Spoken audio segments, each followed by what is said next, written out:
Benchwarmers, a Woso podcast, episode 29. We will vamos to the Liga F as we look at the second leg of Barca versus Badalona. We did expect this. After the scoreless draw, the 5-year, the most uncommon thing to happen in a domestic tie in a long time in Spain, we got the most common thing of all time, which is Barcelona destroying a Badalona or another owner team 4-1, booked their place in the final. Very, very impressive. I think, look, Alexia did her job. I think this was a game for Alexia to be like, you know what, we were the score draw. I'm going to take charge here. I'm going to run the game. That can never, ever happen again. It was very much like authoritarian performance from this. It was the usual suspects. It was Pajor scoring. It was Kika scoring. It was a full strength. It was pretty much a full strength Barca side based on who they had, barring the two defenders. I think Mapi was out, and they've been playing Aicha Kamara a lot, so I don't think Aicha Kamara is like a bench player by that extension. She is left-footed, so she does play in that Mapi role, but no Irene Paredes. But they played Terrayon, who didn't score recently in that prior league game. So I don't think it's that much like compared to games where we've seen in the Liga F where they genuinely play the kids. Like this was. In the front six, it was only Vicky who was a youngster, and the rest were their like seasoned veterans, and they showed Badalona the levels. I think that they definitely took the fact that they were underwhelming in the first leg to prove that this is still very much the Barcelona team that wants to win on every trophy that is possible. They completely pushed aside this Badalona side. I felt that the first half was particularly interesting, mostly because Barcelona were not playing their typical style of football. It was a lot of long shots. Equally, Badalona were obviously looking for goals on transition. They were the closest in the first half, in my opinion, bar Alexia's offside goal. But Alexia had an absolute field day this game. A lot of central passage play, so like a lot of players coming inside, which I think is interesting. If anything, you're watching Barcelona for different idiosyncrasies to their usual style of play, but it's that second half, as Barcelona second halves usually are, where they just completely demolish their opposition, and Badalona got their goal, which is fantastic, but it's a consolation at the end of the day. Yeah, 100%. But no, you have to shout out when you do get goals against this side. I think you have to give them the respect. And it wasn't a terrible finish by any means to absolutely outrun Aicha Kamara, and then to have the nous to take that shot on right side, right foot, cross the box into the side netting. It doesn't matter about the score. That is something you take home and you take with. Like I don't know. I would be running around like. I'd be running around the streets. I'd put it on my tombstone. Scored against Prime Barcelona. Like this is like think about every player who would have scored against like Pep's 09 Barca. Like this is how you should be looking at this team. Like the fact that you're even getting a goal, let alone getting near them, was fantastic. But I mean, we didn't really talk about Pajor's goal. This is probably of the Pajor goals that happened this week, of which there were what six.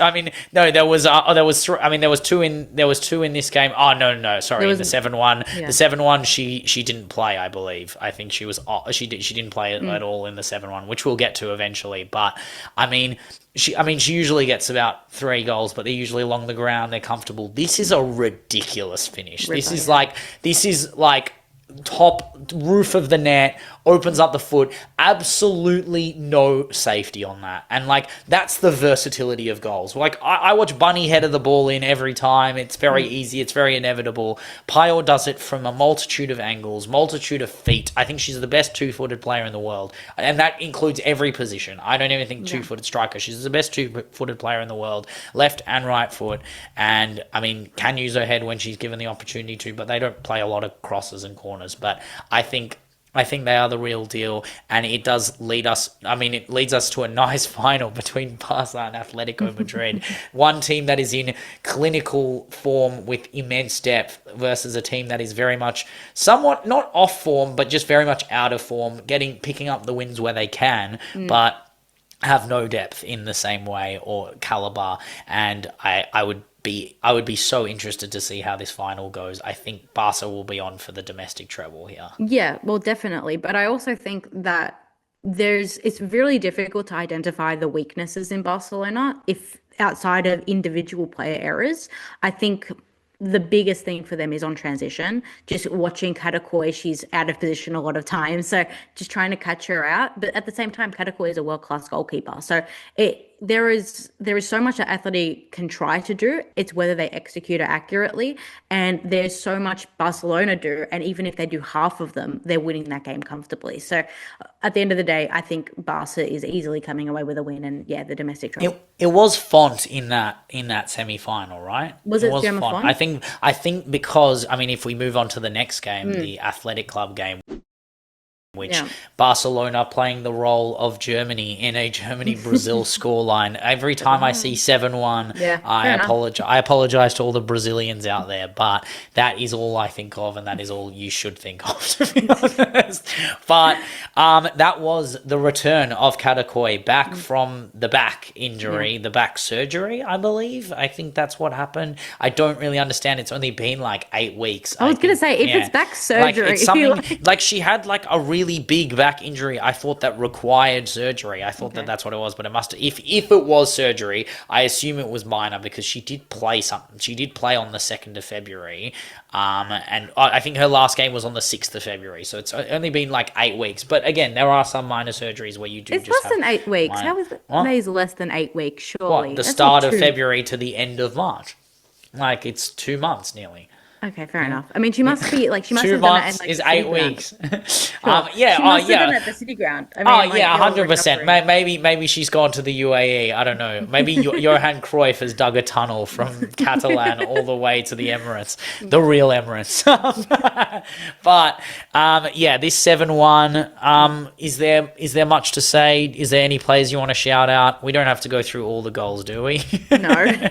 Absolutely not. Is there a player you want to shout out in any way? Like Salma up front, crazy moment to get the opening goal. Yeah, Salma, Clara Julia. I mean, like, Carla Julia is just. I hope they don't keep her.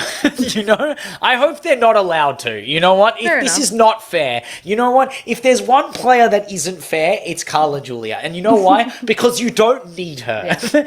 This is This is like imagine you're playing Mario Kart and you're in first and you get 3 mushrooms. Why are you getting 3 mushrooms in third? Give them a banana. They only need 1 banana. They're already so far ahead of the rest, and you've given them 3 mushrooms, and the 3 mushrooms are bloody Carla Julia, Clara Sarah Jordi, and Aicha Kamara, who are just getting minutes on minutes on minutes now. Leg as well. Yeah. I mean, who else were they playing? I mean, they were playing Adriana Renera, who I haven't seen much of in centre half. She was all right. Didn't do much too wrong. Martina Fenga came on, got 35 minutes this game. Kika off the bench with a brace. Like, this is like killers. It's a line of like youth. It's not even Barcelona and Barcelona's youth. It's the Avengers and then the Agents of S.H.I.E.L.D. on the bench. Like, you've got the Guardians of the Galaxy, like, in the APA mob, and like this is all without Aitana, obviously the leader. Like,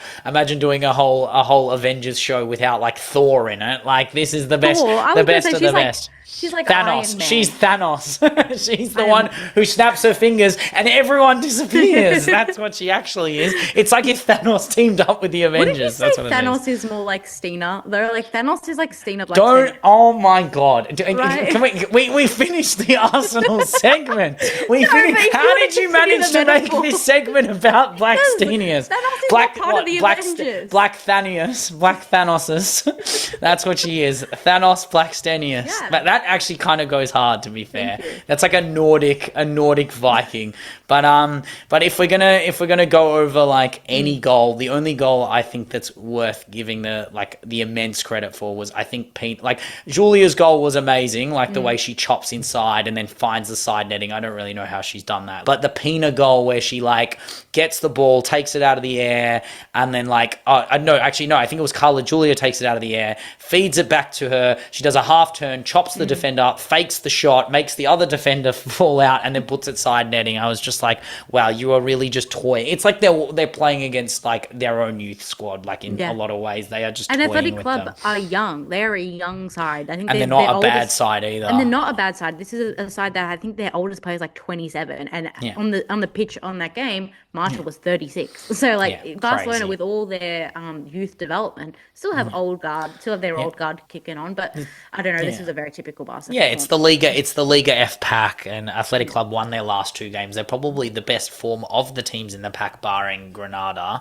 But I mean, I wouldn't really count Atletico Madrid as the pack. I think they are closer to that. No, but they are closer to, like, I would say Atletico and up are like the contenders, like Sociedad, Tenerife, Sevilla, Atletico, and then Granada, Levante, Athletic Club, Madrid, CFF. I would say that's the Liga F pack, which I would love to see a pack UCL, just get all the Evertons and all the that. Conference League. Yeah. We need a conference league for all these like pack sides to play each other, and then we can start answering the conversations. Like teams like Eibar need their moments, but I mean they were very close to absolutely giving us a good upset in the Madrid game. Madrid doing enough, the 1-0. This is like, I don't know, I feel like it could have been more. I don't know if I'm just saying that. Like, I think Angadal had moments, but shout out to it was Rocio Galvez, wasn't it, who ended up with the goal off the corner kick, Weir's cross. I mean, Caroline Weir, a very interesting player with some interesting headlines about her, which we will get into later on in the podcast. But I kind of want to focus on the game here. Do you think this was like the indicator of what was going to happen in the Champions League, the fact that they didn't go in with the best of games in the league? Yes and no, because I think like you knew maybe 20 minutes into this game after they got the first goal, like you knew that this was going to be one of those games where Real Madrid were just going to kind of sit back, would do whatever, try and soak up possession and take shots. And they didn't take shots, which was really surprising to me. They only took 10 shots. And it was mostly a game for Eibar, who were punching up to just try and climb this very slippery ladder. And they knew if they pushed forward, Real Madrid were always going to have the quality to try and translate, all that forward momentum from Eibar into a transition goal for Real Madrid. But it was a very balanced performance from Eibar, one that I think caught Real Madrid off, but they played into it to some extent, because you can't go out and play the way that Real Madrid did, which was very lackadaisical, very profligate, and not expect to just slip a 1-0 win. But I think at the end of the game, it was the best part of that game. I mean, Eibar had the opportunity to score. Real Madrid also had opportunities to extend their lead. But if I go back to your original point, did it indicate the Barca match? Yes and no. But I think more so this indicates how Real Madrid are game managing in the league now. I mean, let's do the stats on the fact that you played your best. You played not your best defensive line, but you played your front four the same way you did, smacked up West Ham. Yeah. And then they went into the game against Chelsea, who played their Avengers off the bench, and then they got chefed up. Real Madrid did the exact same thing as Chelsea. Quesada did that thing where she brought on home guard and Athenea and Caicedo and De Bruyne. Like, these are players that we knew were going to start, and they got their 20 to 45 minutes of game time, and they're just getting thrown in a game where they're 1-0 up again. It's not a smart thing to do, to just give your players minutes. Give Caicedo this game from the start. They go 3-0 up, take her off. That's what you do. That's how you develop confidence in a team, where you start who's supposed to start, and then you bring on the Comendadors, you bring on the Alba Redondos, and let them finish off the game, because Alba Redondo was being shoehorned in. She was playing centrally, and then Fella, and then they were switching. I think if you're going to play Fella and Redondo, I think you've got to play two up front.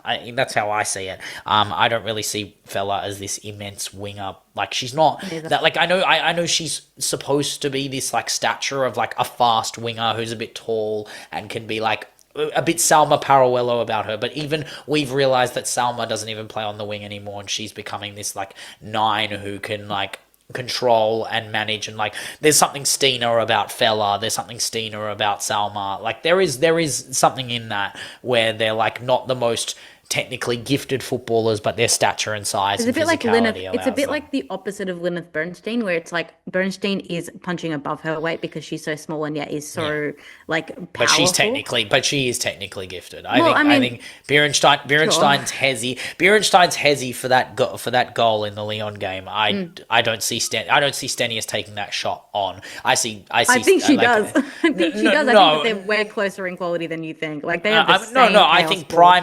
Prime Stenius scores a second goal in that game, but I think when I've watched Stina at her best, she gets goals inside the box. She doesn't take those higher risk shots. I think LB has to take those higher risk shots because she isn't the stature and size, as we said. But an interesting makeshift back line with Garcia, Ribeiro, Anderson, Rocio Galvez. They really did just do the one eye on the Champions League kind of thing, and it backfires. You get caught, and Barcelona are not the example because Barcelona's depth is just a bit of a joke, and also they still played. Alexia still played. Pina still played. All these players were still on the pitch. They were still on the park. They played their highest profile players, and look, Madrid very happy to take their 3 points, put the pressure on Sociedad, but the reality is that Sociedad was always going to win their game in the league because they just lost to Real Madrid. They needed a rebound and they schmized Levante. 80% possession, 13 shots, 6 on target. Great defensive performance, as we've seen many times. I saw an article about the best youngsters in the world, the best teens in the world. They had to be born before the 1st of January 2006, which I think is why Iman Bene wasn't in it. It felt discriminatory in my opinion. I was like, where is she? And then I saw the date that they used the cutoff. I was like, this is cruel. But if there's someone to eye on that list, it is Ayara Agirrezabala, or as I call her, a not terrible Kepa Arrizabalaga. But this is a left back who is 17 years old for Sociedad, who's been absolutely sublime. I'm scared she gets the Barcelona move. She does the dun, dun, dun, dun, dun, dun, like evil empire mentality. But there are just like her consistency for an 17-year-old who is scored 5 goals and 3 assists from left back. Started 16 of 21 games for this Sociedad side that has been absolutely mental. Look, we talk about this nearly every week. The biggest itis in football is left backs. We're low on left backs. Yeah. This is the first Spanish sprout of a left back that isn't Olga Carmona.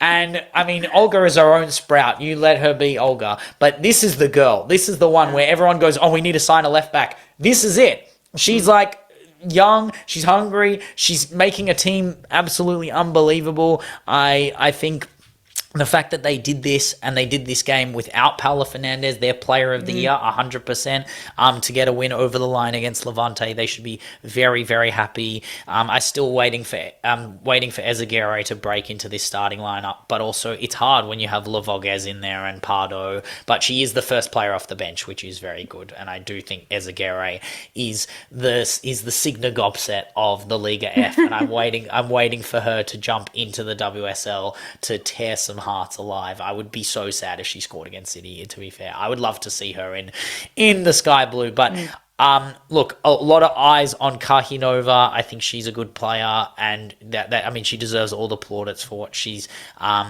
done this week to get the goal. 32 years old on the left side, great finish as well. But Agirrezabala, remember the name because it won't be long until we start talking about her as one of the best left backs in the world. Because you know what? It's not that high of a ladder to climb. Like, I love Katie McCabe, I love AG, but they're left-sided players. We always talk about left-sided flank players. The Esme Brutes, they all have their own Achilles heel, and we've seen them at their lowest. I think this is the time to get a consistent, the Janu Levelses and the Agirrezabalas, the left-backs, the traditional left-backs back in the frame of these games. Is there any other games you want to talk about in the Liga F? I think we have to mention that Atletico Madrid did win despite my real, like, not even disdain, just like I just don't want to think about Atletico Madrid this season. It's like who did they beat? Alhama, right? They beat Alhama 2-1. Wow, It was not it even was a not comeback even an win. Al hammering. It wasn't even an Al No, hammering. Wow, no. that's And it was depressing. a comeback win as well because Alhama scored their first goal, which was a penalty, and they had to take until 100 and I think I'm doing my maths right, 102 minutes for 102. Atletico Far out. Madrid to get their winner. So like Jesus. it's again, I don't understand any person who would say that Atletico Madrid is in that contention for a top three side in La Liga because they're not. They're not, and this season just goes to show that you can bring as many players in as you like. You can be that like that PSG alternative. If you're like in the sphere of the two big sides, you can be someone who is going to be in Champions League, is going to climb up the ladder eventually. But it hasn't worked this season. There is something going on behind the scenes. We mentioned this a couple episodes ago. I don't know what it is, but if Atletico Madrid want to gain semblance of form, personally, it's securing any Europe if they can, and then trying to build from there. Yeah, it was a super subs performance from Yeah. Oterman to actually get the ball across to Fiamma Benitez for the equaliser, and then Oterman with the winner in the 102nd minute. The way they reacted, the limbs that were going on from the management, Against from the Alhama. players against Yeah. Alhama shows the state of where we are, Yeah. where they are as well. The penalty that I believe it was, who was it, Loren, who gave that away. That was a horrendous challenge. I think Luani was better this game. I think she had her moments, but again, flatter to deceive. That's what I'm gonna describe Luani as now until she gets back into the semblance of form that I believe and know she is capable of. But look, shout out to Oterman because to come off the bench and get a goal and an assist is the real deal. That's how you put yourself. That's how you announce yourself. Get yourself in a lineup like Atletico Madrid so that they can bounce back next year and say, I'm going to be a part of the project. And there are certain players, I think, and I look at this team that either need to move. I'm looking at Fiamma Benitez. I think she's got to go and go somewhere else. You're 21 years old. You're by far and away the best player in this team, and you need a different space. And we need to be looking at different players like Boa Risa and think to ourselves, okay, how much are we actually getting out of you versus how much we're spending on you?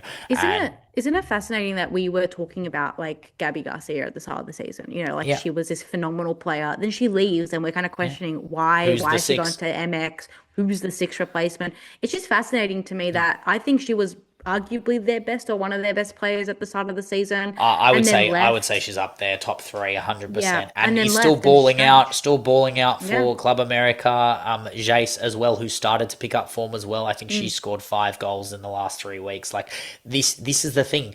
You're going to stop looking at Atletico as the place to go if the players who leave and do the business. And I think it's becoming that space where I think about the most notorious like departures that Atletico have in players, in ex-Barcelona players, in players like Gabby Garcia, and you think to yourself, in Ajibade, and you Yeah. think to yourself, wow, okay, so people don't see you as, like, they see you as a stepping stone club to get to a better one, or a club that's similar, but have a better time elsewhere. And I think to myself, they have a lot of work to do, similar to Sevilla, who dropped vital points. I mean, it's I don't know. I just think there's a lot to be desired in certain games. I don't know how Levante Badalona are absolutely schmizing Sevilla 5-1 away from home. When they're at home copping that kind of loss to a team that's in the pack. Sevilla have been in pretty much immense form in the league, both like them and Tenerife without a blemish at all. And then obviously Tenerife got their win against Logroño as well in a 1-0. So Tenerife are now in fourth after that loss that Sevilla had. And I mean, obviously the goal difference is crazy. The fact Sevilla are anywhere near the top six is absolutely insane. But I think Sociedad, that 50 points, it's going to be hard for Tenerife to catch them in any way. But I think Real Madrid have kind of solidified that second place, especially with his Eibar win. It kind of puts them in good stead. But the Liga F is just providing the goods. I think they, despite like the first place not really being a race, the second to sixth is so entertaining, and I think it's so exciting to see all these youngsters come to life. I really like this centre half, Fatoumata Kanteh at Sevilla. I know she didn't have, like, again, copping 5 goals, but like she's been great all season. She's getting on the score sheet in this game as well. I think think there is something to look at. She has 6 goals this season, Kanteh, which first is and really, a half. really impressive. Crazy. Exactly, yeah. So she will definitely get looked at. But that is all we have for the Liga F, as we'll move swiftly into the Bunds. The Frauen Bunds, we had Essen versus Bayern, another game, another time we watch Bayern play, another time we mention Pernille Harder. It's kind of impossible to not mention her. The way she's doing things at the moment is like she's playing Arsenal every week. That's what I think she's doing. You know it better than me. You've seen Harder do the business time and time again. What is it like to be on the receiving end of that? It's just like relentless. It's just like a player who knows their worth and just reaches that level every single game. It's a mentality thing. We talked about players of the pop era who are just showing levels because they know their peak and they know that they have to continue to reach that peak. This is not a young player. She knows that there is a Pernille Harder waiting in the wings to snap up her spot when Pernille Harder loses her legs, which she hasn't done, loses her strike, Not yet. which she hasn't done. Are you praying on this? How dare you? No, I'm not praying on this. I'm just saying, like, there are other Pernille Harders out there from other clubs, including even at Bayern, and she is not giving them an inch. And this is a player who wants more silverware, who is a born winner, and in my opinion, probably if the best, if not one of the best Bayern women's players. 100% all time. All time. Like so easily. Definitely in the forward half. Like it's her and Dahlmann just absolutely running the show. The way that Dahlmann dummies that ball for Gwyn for the opener, and then I believe I forgot who got brought down on the left side, but Essen gets that red card early on. And I mean, look, I mean, we did talk a little bit about Caruso in the Champions League, but Caruso and Ket on that left center frame is just so enticing, so inviting, so aggressive. And then obviously Bayern already 1-0 up against 11 players. Once you make it 10, it's going to be a murder scene. And that's exactly what happened. You had different moments all around. You had Dahlmann on the end of a very, very nice header, a good set piece play where Simon ends up with a moment for herself. I just think all of the players were kind of involved in this one. I think everyone kind of just had a really solid game. I think Gwyn was fantastic. I think Simon was good on the left side. I think Vanessa Gilles was getting into aggressive positions. I think was the header. I think it was Gilles' header from the cross and then went over to Dahlmann in that way. And I just think they're just doing all the right things. All the players are coming back at the right time. They're priming up. They're scoring goals on goals on goals. If there's ever a time for them to I don't know what's the term, reclaim their status against, if they beat Man United, if they reclaim their status against Barcelona, this is the time to do it. But obviously we had Julia Gwyn come off in the 63rd minute. She had a lot of attention looking at her left leg in the early first half. Obviously she kept playing, but I do wonder what the play is with Gwyn if they want to just this week coming up. I assume they just rest her. They don't need her, but obviously you'd like her to get match minutes so she's fresh for the Man United game. But Gwyn is such an important puzzle piece. I don't think we really give her the credit. I mean, we definitely do give her the credit when it comes to Germany and the puzzle piece she is there, but I think for Bayern on that right side, I think she is crucial, and they just have so many moments where that right side looks easy to pick off, especially when it's Settler instead of Dahlmann. Dahlmann can't play every minute of every game as her experience takes her on. But I just think this was a comprehensive performance. I don't know. The only other person I want to mention is, again, my favorite streamer, Padilla, scoring again, right? I love Natalie Padilla. She is so good. And she gets on the end of chances. They're really nice chances. I think they had a few set piece goals as well.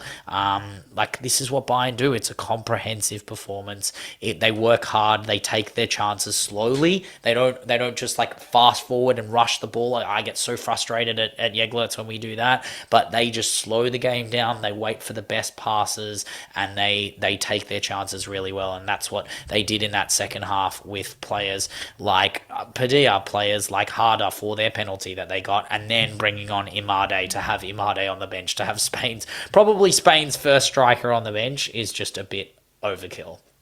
I think that you just mentioned it there, the depth that Bayern have. They got 3 GA from their bench in this 5-0 win. And I just think if you're going up against teams like what they will be going up against the Champions League, so potentially a Barcelona, potentially if they beat Barcelona, whoever's on the opposite side of the draw, your bench is so obviously important. We saw it last year. So I think right now, Bayern have the starting 11 of one of the best teams in the world, but it's that depth that they have, which is so underrated and so well used in game. I think Bayern's coach is so well attuned to when he needs to put subs on, how he's going to put them on, that we were talking earlier this year, how are they going to replace Oberdorf? How are they going to replace such like a pillar of that midfield? They don't need to. They have all the pieces there already. They don't need to buy players. They haven't been, massively huge in the transfer market because they have all the pieces there. And I think it's commendable, if anything. And we're just waiting. We're just waiting for, if you ask us two,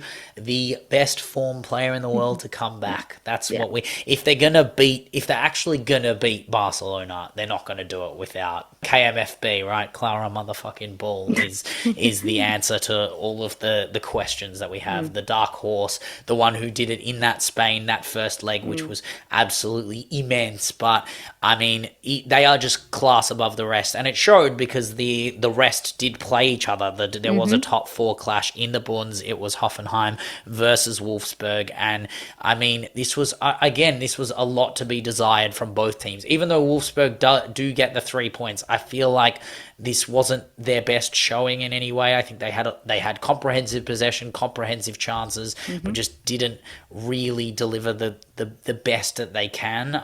It was an interesting lineup. They did go pretty hard with probably their best back four, considering that they were playing Lyon. Straight after this. I was kind of surprised at the lineup itself, but I mean, I think it shows that Petamors, Enderman, all these important players were playing. They didn't really rest any of their players that I would think they would use against Lyon other than Zakai. So they just trusted the team to do the business, and it was Lineth Bierenstein again, a 1-0 LB. This is what it's become. This is what VFL are turning into. They're becoming a side that's relying on a little bit of individual brilliance. I mean, obviously Pop had to come off, right? Pop had that big injury. I mean, it was an interesting, it was just an interesting position for her to be in, because she's usually not in those positions to get injured. Like, I feel like she just overextended, overstrided, and that was kind of it, right? She just just normally is just so smart and composed with her movements, and then you just all of a sudden you see her in the goal on the floor and you're like, what the hell's just happened? I'm so confused, because she's usually, I don't know, I ascribe aspects of like Dimitar Berbatov to Alex Pop in the fact that she never has to work excessively hard to get the ball at her feet. She doesn't have to work excessively hard to score her goals. She just is also just unbreakable. I don't remember her being injured. I don't recall her being injured excessively much, but they had to make that sub and they adjusted accordingly. And this is, I don't know, the question I pose to you is this a better insight of what the post Alex Pop era of VFL will look like? Yes and no, because I think. Are you going to answer all my questions? Yes. Yeah, I am, because they're not. They're open ended. Yes, I agree. They're not open ended. But because which one is it? More yes or more no? I think it's more no, to be honest. More no. Okay, there you go. Because Alex Pop, as we've come to see this season, last season as well, has dropped back from that 9 position. What we need, or what Wolfsburg need, is a player that can come on and re-energize that midfield, that number 10 position, be able to play balls into Bernstein, be able to link up with the likes of Enderman on the flanks. Zakai is an option. I like Zakai. She's fine, but she's not that level of player. If anything, it's going to sound hilarious, but they probably should have kept Julie Brand, because she's a player that's so versatile across the front three. She's not getting minutes for Leon. I was going to say, do you think Julie Brand thinks that VFL should have kept Julie Brand? Yes, I do, because she's not doing anything. Yes, I got a yes. I got a yes to one of my questions. Sorry, by the way, I'm also wearing a Bayern shirt while I talk about VFL, because Bayern beat Man United, my favourite team in the world in Germany. But my favorite team in the world in Germany. Yes, that was intentional in every way imaginable. But I have to shout out LB for scoring that goal at the back post. An unbelievable ball from Dijkstra, by the way. Yeah. I did not know she had that in her locker to get that ball to the far post. I don't know what I think about this VFL kit, this like shiny silver with the green neon moments. It's so interesting. It's not a Yas. It's not a Yas. It's not a Yas. That is such an inside joke. That is not a Yas. It's a yuck. Is it a yuck? No, it's a yuck. Yes, it's a yuck. But can I just say it's either an actual kit or it's a training kit. It's all black and it's got like a rainbow Volkswagen sign for pride. It goes like I think it kind of goes hard. I think it kind of goes hard. I just don't think the gradient on the grey is fantastic. No, but I don't like any Wolfsburg kit. It's like the worst green that you can put on a kit. It is a bad green. It isn't even. It's not even a Spotify green. Like it's a bad green. It's a lighter. It's a lime wire green for all you like millennials out there. Leggy goes, what is that? I'll show Leggy that after. But yeah, VFL should be happy to get the one goal. I think they should have probably got more. Yeah, this is a big week for them since the prime VFL eras, like the Pajor, CGH, like Engen eras of VFL. Like that's what we like. It's the best week since they were the best team in the world. You know what I mean? Like it's like this is the biggest spike they've had. Like I think of it like it's the VFL coin has finally done its spike back up to the top. It's like invest in VFL now, pump now. But yes, Wolfsburg are a very entertaining team to watch. I think even when they're only scoring one, the transitions are really good. Hoffenheim, a lot to be desired. I think their best players have completely they've turned off this team. Like, I don't know. Searchy was unsighted. I remember her having one shot. I think that was it. But I think Lisa Dawn was all right on the right side. She did a few okay things. Stopped Enderman in her tracks, but it just meant that they could go down the other side. And Janu Levels, who is not having a bad game at the moment and was playing left back at points of this game, was playing right back at points of this game. I mean, she's on back to her batch of form from prior to the turn of the year, and I think Janu Levels will have an important part to play if VFL actually get further in the competition. If they knock out Lyon, then Janu's going to be starting pretty much every Frauenbund's game, making sure that they can have Dijkstra, Bergsvand, Linda. I did say Bergsvand will be a big piece earlier in the season. I did think she was too good for Brighton, and I do think she's been having back-to-back 90s for the last 4 games. I know she only had 6 minutes against Lyon, but I think she is crucial to being able to lock out games. If they're going to win this game, Guro Bergsvand for that 6 minutes is going to have to be stopping the Dianis, the Katotos, the Hegerbergs of the world, where all your centre halves will matter. Every single one. And if they go into this game thinking they're just going to play a 5-4-1 flat, respect to them, right? That's what you got to do. You got to make it ugly. You got to make them pay. And at Groupama, you've got to set up shop. I don't know if even if you get one goal there, let's say you got an early goal and they're 2-0 up, setting up shop might not be enough against this Lyon side, because once they get one, they smell blood and they go after you. And I really hope that they don't. I don't know, like, is it too reactionary to change formation into this, like, a back 9 and just try and hold it? Or is it better to just, like, to play your own game? I think take the Arsenal approach. Go in. You have something to lose. You have something to lose other than Arsenal. Arsenal were 1-0, were 2-1 down in that last year semi-final. But you have something to give, especially attacking.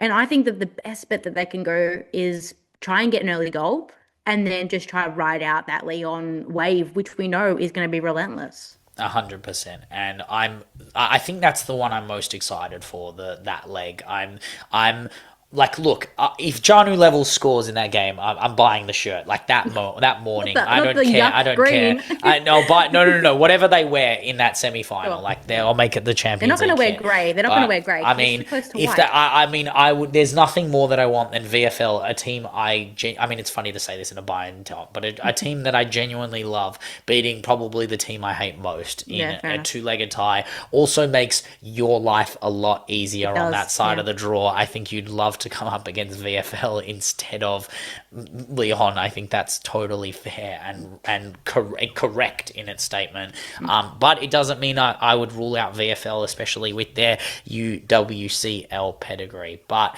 if we're going to speak about UWCL pedigree that isn't in the UWCL, we're talking about Germany as well. We will talk about Frankfurt, who came up against Hamburg. And I don't know which podcast it was a while ago. You were waiting and waiting and saying, I don't know if this one player will be able to do what I think, like, will she come back to form? And I said, just give her time to come back into form.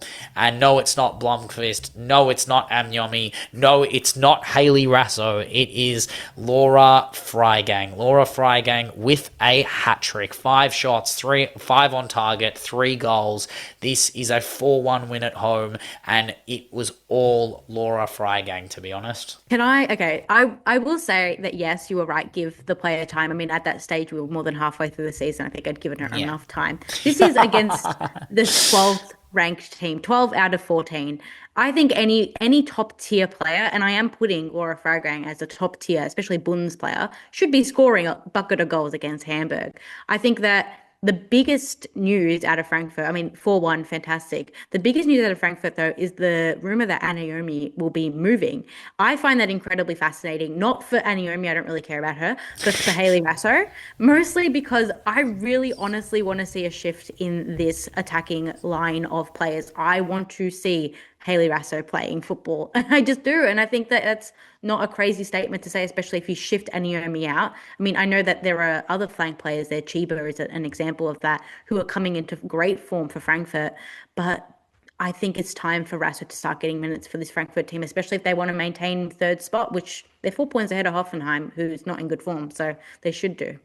I mean, the question is, where is Anyomi being linked to? What is the main? I believe it's the Arkema. So I'm presuming it's going to be PSG. I don't think she's going to Lyon, to be honest with you. I feel like we'd know that. We'd know if she's going to Lyon. But I mean, Anyomi, I don't know. I think it's kind of uninspiring to move. I mean, we did that whole rant last week about what it means to move to PSG, especially after that final as well. But they already have the Anyomi caliber players. They have the Lukta. I don't know if Lukta's leaving. I don't know if Kanjinga's leaving. Maybe they're trying to set up replacements, and that's a totally normal thing for a club with a flobbity jillion dollars to do, right? Like, that's fine. But I don't know. I think there is something uninspiring about a German international going away from Germany, away from a very successful, a big club in Germany, to a relatively mid club in the broad scheme of Europe, only because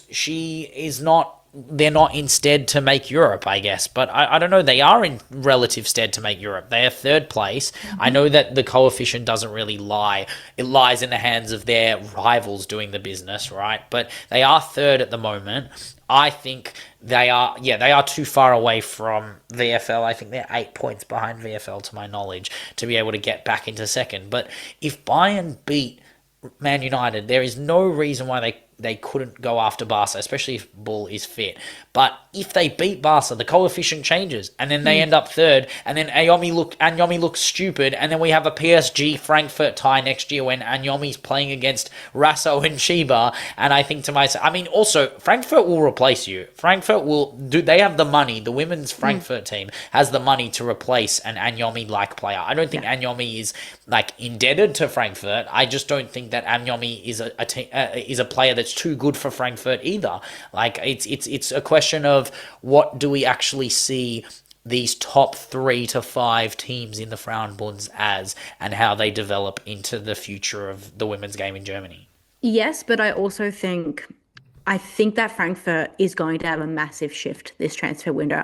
Personally, I can't see Reutler staying. I think Sens has to go if she wants to develop her football. Freigang is one of those interesting players where she could basically play anywhere. It's just that she's deciding to stay at Frankfurt.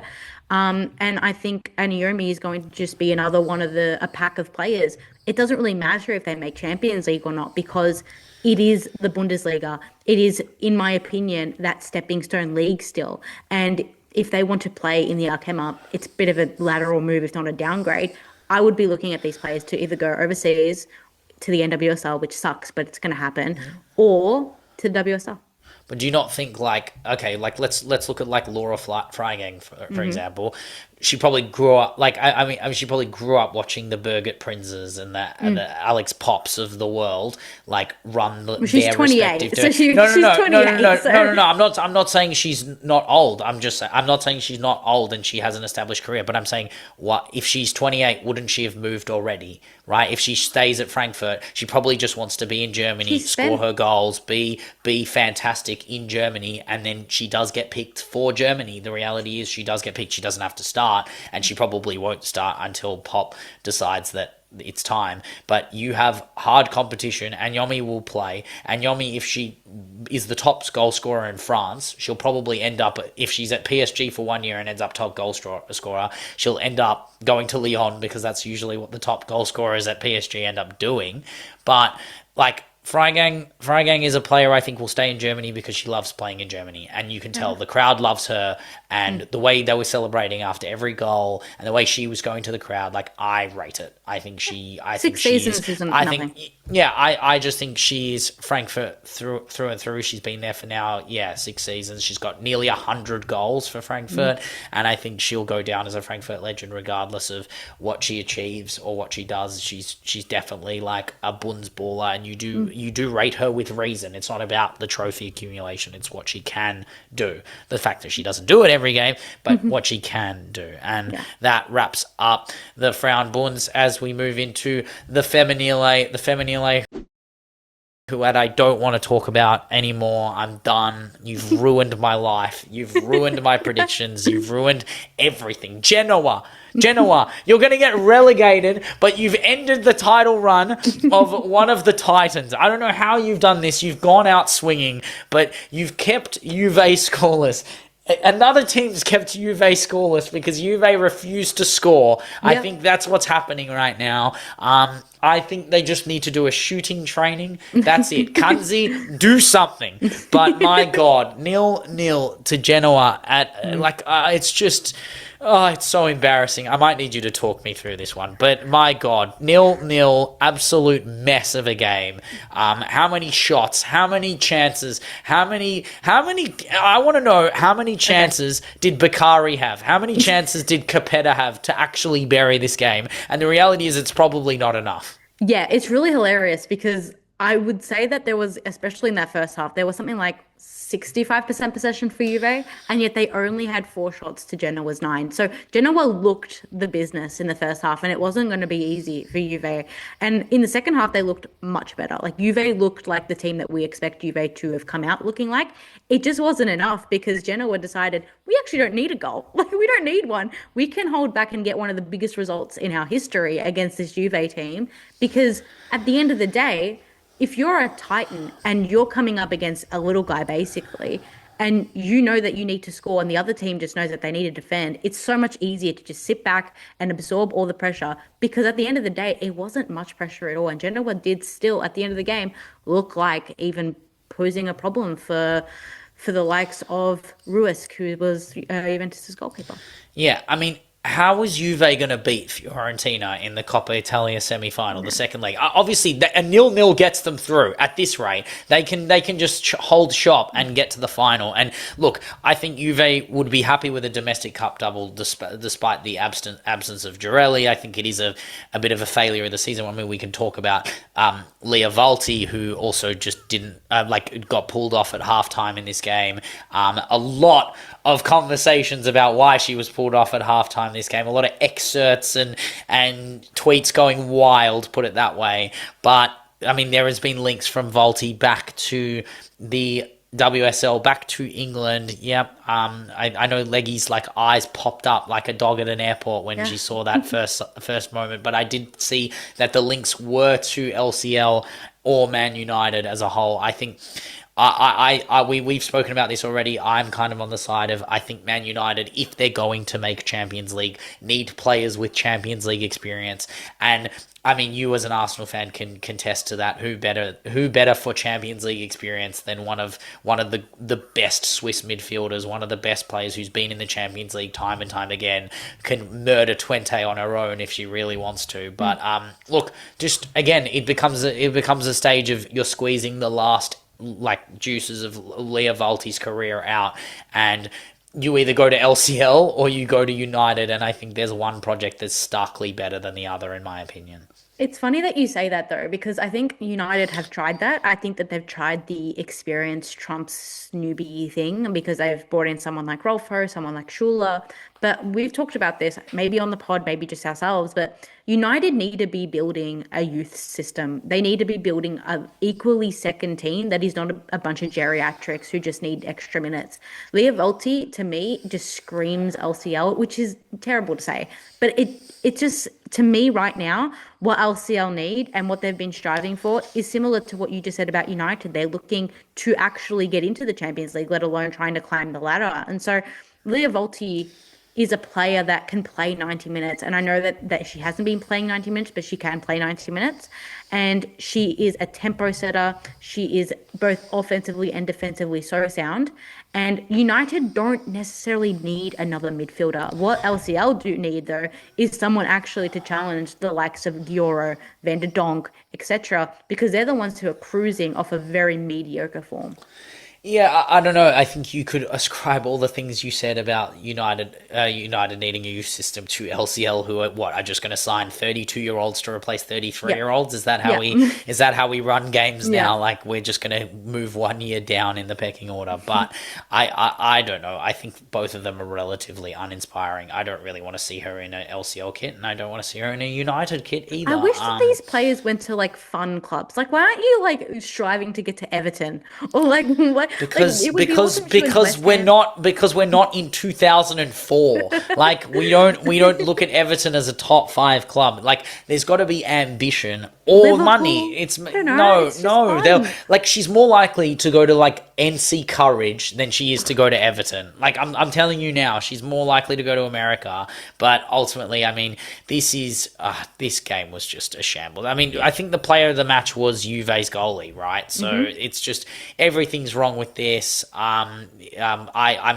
glad Kunzi didn't play Krumbeigel, because Krumbeigel is the Krum butcher who just can't score. But I don't know, this team couldn't score either. Like Lindsay Thomas, I think they actually had the brunt of the chances. Genoa were on the front foot, and you could argue Juve were lucky to get points out of this game, and it puts them deep in the waters, 5 points behind Inter and 11 points behind Roma. So we will go to why Roma are so far ahead, which is because Inter bottled their home game. So at the Gianni Brera Stadium of Civica Brera. Don't butcher Italian in front of me. Yeah, I did it on purpose. Arena Civica Gianni Brera Stadio.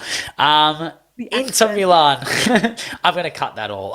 Inter versus Napoli. They were 2-0 up in the 66th minute. Buhega Baddie, my favorite player in the world, my favorite Maltese goat. Again, Cardi Buhega, as I do call her. But I thought that they've done it. It's easy. Still the form side. Yes, they copped it to Roma 2 weeks ago, but if they won this game, they'd still be in the box seat to just sit there when Roma make a mistake. But it was a bit of a Benchwarmers legend in Cecilia Fleur and Hannah Barker off the bench. I mean, crazy. Not international, but US.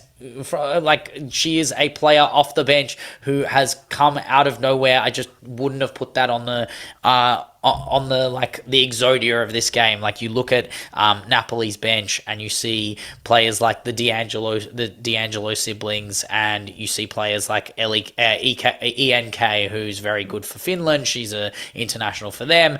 But Hannah Barker comes on and does the business, gets a goal in the 86th minute to tie the game against Inter Milan. A lot left to be desired, especially in that back line. I hate to do it again, but Katie Bowen caught at the back post. I mean, this is like moments of the game where she just not, like, her defensive contributions just fall flat. And I think she is just one of those players where I don't actually think she's as bad as I'm making her out to be. She's just one of those players who will make a mistake and then it ends up a goal. And like, it is kind of sad. Like, I did kind of think that about Uabi for a long time, where Uabi's not a bad player, but she would have moments where she makes a huge mistake and it's a goal, or a little mistake and it's a goal, and then you go, oh, Uabi's mistake, and you just go, oh, well, then that's why a lot of City fans call her the layability, right? And I was like, I mean, like, it's kind of harsh, but the reality is, if you have moments on moments where you are just, I mean, football is a little bit of an unlucky sport, where you have one side of the pitch, you had Ivana Andres, who was quite good, and I think they were just lopsided and top heavy Inter and got caught out on the break. I don't think this is indicative. I think I say this a bunch. I don't think this is indicative of a season, because they've had a phenomenal season. I mean, the goals, especially the turn of the year. Yeah, they've only conceded 17 goals all season, and that's not horrendous. But it is Serie A, and the Serie A is notorious for just capitalizing on those, as you just said, like, small lapses of judgment. And Bowen had to be that player in this game. I think you can't get past the fact that Tessa Volhert was still on the score sheet, but it's over reliance at this point, I think, because they're not closing games off. They're 2-0 ahead, and there is still opportunities, and there were opportunities. Napoli were not poor in this game. They had 11 shots in comparison to Inter 16. It wasn't completely one-sided, and thus they left the door open, and Napoli were able to capitalize through a yank, which, I don't know about you, but there are so many Yanks in the Serie A who just pop up. Like, I'm never going to see these people ever put a shirt on for the US, but they just are there. Like, they just pop up. Why not? Why not, Emma? You've given how many caps to how many players? There is no reason why you couldn't see Hannah Barker and just decide this is the answer. But and you know what's hilarious is that, like, Emma Hayes is the biggest Italy, like she loves Italy. She talked about Italy before the Euros. She should be watching more Serie A. Yeah, I mean, Cecilia Fleur, I mean, we do have to give her the credit for that. Like, not just the first goal, but it is the second goal. She's run basically the entire length of the field from, like, her own half, about 10 yards inside her own half, all the way up. But, like, Bowen couldn't get near her. They had their whole back line chasing after her, and they got absolutely nowhere close to her. I think Santi was the other one who was running after her, and they just had no chance. And, like, don't get me wrong, Tessa Valla, goal taken unbelievably well at the near post. Buhega, great header, but we won't remember these goals. That's the problem. It doesn't go into the zeitgeist of the amazing interseason that we've just watched, especially the turn of the year, where they have been, like, if it was just 2026, they would be top of the table. They've been the better team, right? And I think it would be close on points, just based on the fact that Roma did pip them in that big 6-pointer, but the reality is that this game will be the one that killed them off. And I think now, with 2 games in hand, Roma, they have a space for a Roma UWCL-esque moment now, but they doesn't look likely when they're doing the things that they need to do against Lazio, right? So against Lazio, they copped a goal early. They were doing a lot of the right things. They were pushing hard. They were knocking at the door. It kind of thought, oh, okay, even though Inter lost and Juve lost earlier, Inter drew and Juve drew earlier in the match day, you kind of thought, oh, Roma haven't really capitalized on this, but who else? I mean, the English fans can talk about who else, Jude Bellingham, but if you're not in Italian who goes who else for Manu Giuliano, I don't know who else it could be, but she is just too good for you, in my opinion. I think, I mean, if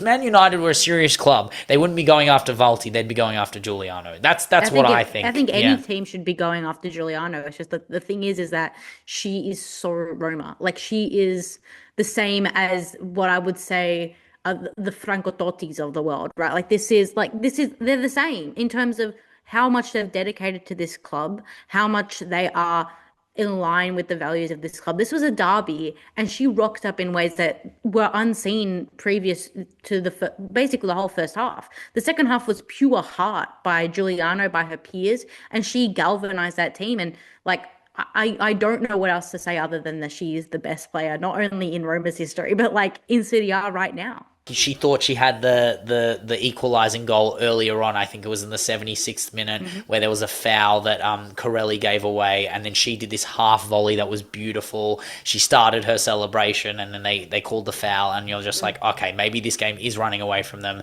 Then you had I believe it was the manager got sent off as well. Like, it was a crazy game. Rossitini just walking off the pitch. You think to yourself, like, this is it. But you think to yourself, you're like, okay, how is this game going to get back to the way they were? And then it was just, sadly, I mean, again, poor goalkeeping in a ways. Durante really had to save that strike. Like, I just don't think there's any other way about it. Like, Giuliano's shot is not good enough for it to have been like it was down the middle and it just got the better of her. It was a very much like a moment where you do go, who else? But also it's like, should that have happened? No. But then once they got the goal, they sniffed blood. And then, I mean, the second goal is just the funniest thing in the world. This is what Amy Sayer has dubbed the crot, as we had Frederike Thorgerson, the Danish girl, the other Danish girl in form that isn't Pernilla Harder. Obviously not in form for Denmark. But no one's in form for Denmark. So it's okay. But yeah, she's had 2 very good games in a row. She was also decent in the Inter draw. She was good for Italy, and she was good in the Italy game when they played Denmark, but I don't think she was as good against Serbia. She only played half. But anyway, I think Thorgerson is a very good player. What is she, 30 years old, right back for Roma? I don't see her moving. I think she loves Roma. She's about to be a Serie A Femminile winner. And then this was a Roma without our own Winnie Heatley, Shukarat. Fantastic performance. And then who was it? I believe it was Maya Antoine, the 24-year-old Canadian, who was the replacement for when he comes back. But it's looking like Winnie Heatley will be a Femminile winner, which is crazy. Box office stuff for our Aussie. And yeah, shout out to Giuliano, shout out to Thorgerson for absolutely putting on a show in that last 10 minutes for us to watch. But is there any other games? No, I don't think there's much to talk about other than the 3-way title race that's going on. So we will move to the Arkema, the best game of the round. I can't believe we've used that in the same sentence. Yeah. D1 Arkema, best game of the round. Yes. Are we talking about Lyon? Absolutely not. We are not. We're talking about Montpellier versus PSG, a game that we were ready to just be like, oh, well, this is just going to be a game where PSG cruise their way through. We'll probably talk about it for 3 minutes. I don't think we can do that. I don't think we can do that right now because this game was absolute cinema in every single way imaginable. Like, this is Martin Scorsese would direct this game, I reckon. That's how good it is. Montpellier racking up a whopping 0.99 XG. Rightfully so, because the chances they had were not great, but good enough in a 3-2 loss, sadly. I mean, look, Karchawi is just a god, and Ajibade, shout out to Ajibade, the PSG limbs were absolutely insane at the end of this game, and they needed that win to stay in touching distance of Nantes and Paris FC, their rivals in many ways, in every single way, actually, that's the answer. But, I mean, Montpellier, you have to hold your hands up and just applaud when you're scoring goals like that. We may hate their institution for what they did to Mary Fowler, but against PSG, I don't care. You're going to rock up and you're going to put a performance on. I mean, PSG are being held being held by the force that is Lukta right now. I mean, this is an incredible campaign for Lukta. She's just come off her Player of the Month win. She's scored 15 goals in the season. She's 4 ahead of Chawinga. She's going to win the Golden Boot. She's such an animal as well. The way she took her chance, I was just like, how have you left the best player open? It's like, no, she's timed her run absolutely sublime, perfectly to cook basically on the back shoulder of the defenders. And you're just like, okay, is the defense just trash, or is she just got like 99 run making? No, like, she's just insane. I think the defense was like plopped out of FIFA, because that's the only time I have seen such like stale just ball watches have been on FIFA. You know, like when you see the goal. You mean the game's disconnected? That's what you're saying. Right I'm now. talking about, like, you know, when you see goals back on FIFA and you see the defenders, because they're like, you can't control the defenders, so they try to just like jerking and moving, and they look over their shoulder and the players scored the goal. Yes. It's exactly how that goal worked. And after that, I thought PSG were just going to run away with this, but obviously Montpellier had completely different. Other ideas. I mean, Samora, got caught out for that first goal, the Clark goal that got put across the box of Mary Earps, but it's all about, I mean, look, it's really just all about the second goal, to be honest. Yeah. Let's just go to the Montpellier second goal. If you haven't seen this, I don't know what you're doing, but basically PSG have the ball in their own attacking half. The pass goes back. No one's chasing after it. And who else but Roque, this girl, Justine Roque, 18 years old, who takes it from about 45 yards, I want to say, maybe more, because you know what? Montpellier's ground is not small, by the way. The De La Morrison Mondial is a big stadium. I think it's a 33,000 seat stadium. It's a huge stadium. She's pinged this so far, and Mary Earps had pretty much no chance because she was so far off her line, and she runs back and actually makes the shot look better by doing that, where she jumped back and she's hit her hand. You've made it look better. So if you don't touch it, you don't go for it, we'll make fun of you anyway. But you've made her shot look absolutely perfect. And look, Mary Earps, that's probably one you want back, to be honest, because if you save that, maybe the WSL fan base will be like, oh, we should just sign her. We need her. We need that one. That's the English person we're forgetting about. But look, I don't know. It was amazing. To me, it was audacious. Like, knowing that there is a like Euros winner, World Cup Golden Glove winner keeper on the other side of the park, and you're like, stuff it. And she just lobs it over. Is incredible. Unfortunately, Montpellier could not build off this momentum. If anything, PSG used that goal as a bit of angst to get back into the game.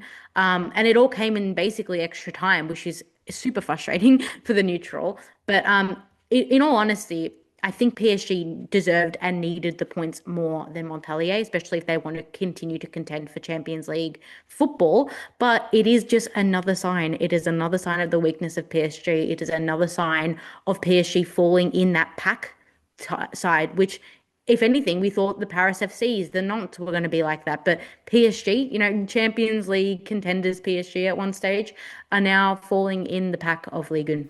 Oh, but I think they are just a bit ahead of the pack. Like not in the sense of like, I think Paris FC are ahead of the pack. I think Nantes are ahead of the pack. I don't think they are the pack. I think the pack is Dijon and Strasbourg and Fleury. Fleury are now, after going that crazy invincible run, they lost as well to Lyon, which we'll get to in a second. But now they have Paris FC. So this will be the game where PSG, look, if they win this game, then and Fleury get a result out of Paris, / they can pull away from Fleury even further, or they can take over Paris. And I think that's probably the big moment. And also PSG have Nantes. So this is a chance for PSG to reclaim second place in the week to come. And I think this will be their moment to do it. And if it's going to be anyone, it's going to be Karchaoui, who hit the post earlier in this game. Karchaoui, who got the winner, the sealer, the 3-2, with a beautiful left-footed half volley. Shout out to Florian Jord off the bench who took that strike. They hit the post, and then Agirrezabala got the equalizer in the 91st minute off the bench as well. So Agirrezabala, shout out for a super sub contender.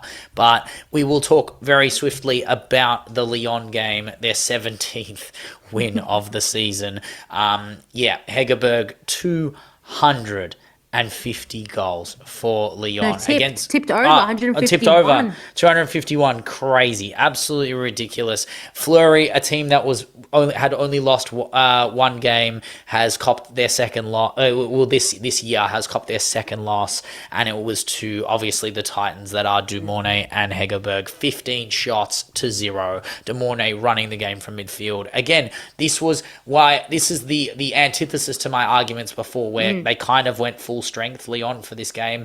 And I think that, I don't know, I don't know if I could have predicted what happened in VFL, but in the sense of that Ash Lawrence is just a player that isn't as good as their left side is, like as Bashar. Carpenter. Yeah, or Carpenter. That's Carpenter, very fair. That's a great shout. But also, I thought Tarsian was supposed to be that replacement as well, but she's injured at the moment, and that's $700,000, $800,000 on £800,000 on the bench that isn't getting that moment. And obviously, Sombath isn't the fullback option. Svava, I think, is the option. I don't know if Svava plays in that second leg. I think she should.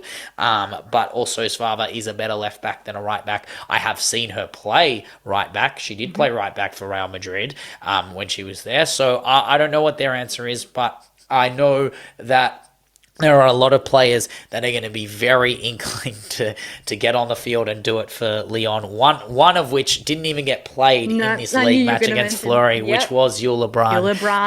And Yul Lebrun is sitting there as an operative against VFL, thinking to myself, why am I not sitting on the other bench? / why am I not playing for the other team in this narrative, actually?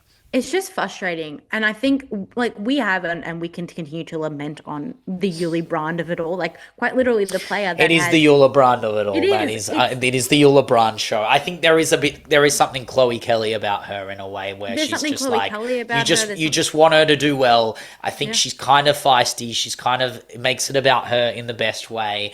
And I just think she's leaving a lot to be desired as well, which is also sometimes, not Chloe Kelly right now, but Chloe Kelly of 3 weeks ago. I think they're very similar narratives. Yeah, I agree. I mean, Chloe Kelly was injured in that instance, but if we're looking at a player who's trying to subvert her stature in this Lyon side, I don't really know what her role is, because she's not being used as a super sub. She's definitely not starting. Is it just to be basically a bench filler, which is definitely not the Yul Lebrun that we thought was going to be a Lyon player for the next X amount of years as she signed for?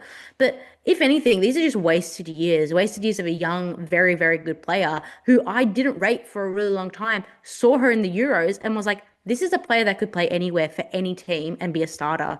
And I don't know whether it's Lyon. I don't know whether it's the fact that the team is just so stacked on the flanks, but she's not getting the time. She's going to plateau, and this is going to have grave consequences for Germany in the World Cup, I believe, if she doesn't start playing. 100%. And I'm quite excited to see. What will happen to what will happen to her career, because she is someone who will be around. It's not like her stocks go down. It's just a player who isn't playing enough. And I think I don't know what the option is for her, and whether it's getting a move, whether it's deciding that it isn't the place to go and she needs to go somewhere else. I think there'll be a lot of teams that'll be happy to pick her up now that her stocks are not her stocks, but her value is down. But that is the Frauenbunds wrapped up. That is the Arkema wrapped up. That is the Serie A wrapped up as we move on to Le Dub. We move south, the Dub. We are going to talk about my team. Look, we can talk about the game. Do we really want to talk about the game? No. Let's talk about my favorite player in the team. The player I gave the never bench again. Was it? No, it was the never bench again. It was. Yeah. She has arrived. She had arrived. She has more than arrived now. My goat, Chinasa Uchendu, copping a brutal red card. I mean, to be fair, I don't know what was said. I didn't really look into it enough. Something was said or done, and I don't think it was just a physical altercation. But it's not really about the red either. It's about the reaction to the red, the walk off, the finger. It is the Uchendu show. She is the face of the league. I'm not even joking right now. That is the most iconic moment of this week. other than the fact that we won the game with 10 players. That is a bit ridiculous. And Western Sydney. Yeah, Western Sydney, who have been terrible all year, but then had that little month. Yeah. I don't know what happened in February where the water just turned red in Sydney, and Sydney sacked their goat, and that was kind of it. Juric was gone, and Sydney were on this up. The Wanderers were wandering, but now we have wandered beyond them. And I mean, we had Riley Henry back to form, playing in advanced positions. I kind of thought she was a left back. I kind of just thought that she was going to be a fullback for us and come back, but obviously we have other ideas. Obviously that wasn't the play for us, and there were moments in this game where we took advantage of the sloppiness of Western Sydney that did come out in the first half of this season, and I think we were allowed to play with this one up front with Henry in this aggressive position. McKenna scored a fantastic goal off the Henry assist. I think Stoddy and Turner and Otto and Rossbakken and Mires did a great job with 10 men. They have to commend them. But Michael Matriciani set up the team well. At the halftime, the substitution of Butcherus for Aideen Keane for that experience with 10 players, I think was probably the right decision. Butcherus was just the full person for that. But I just think that I think it's a bit of I know they did end up scoring, and it was Talia Yunus, 17 years old, who did get their goal to try and come back into the game, but I just didn't think there was a moment where we were going to lose it, and I think that says a lot about them considering we were 10 men.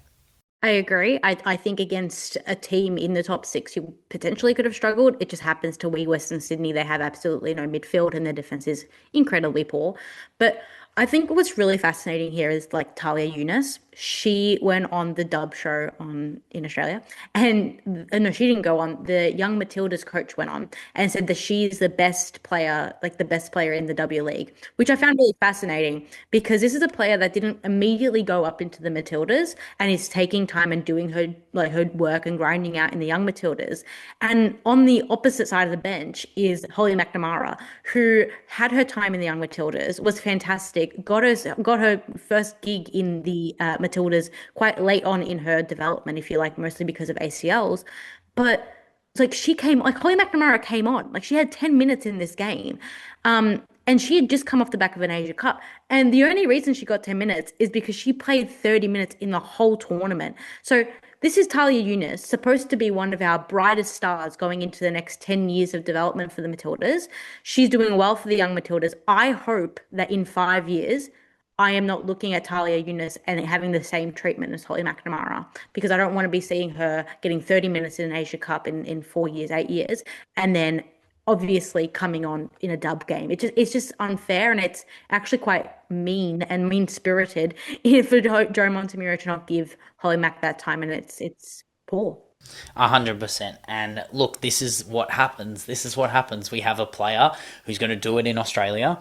If they don't make the move early enough, then we end up with the Montemurros of the world going, well, okay, we'll go to the players who move to Europe. Yeah. We'll go to the players elsewhere.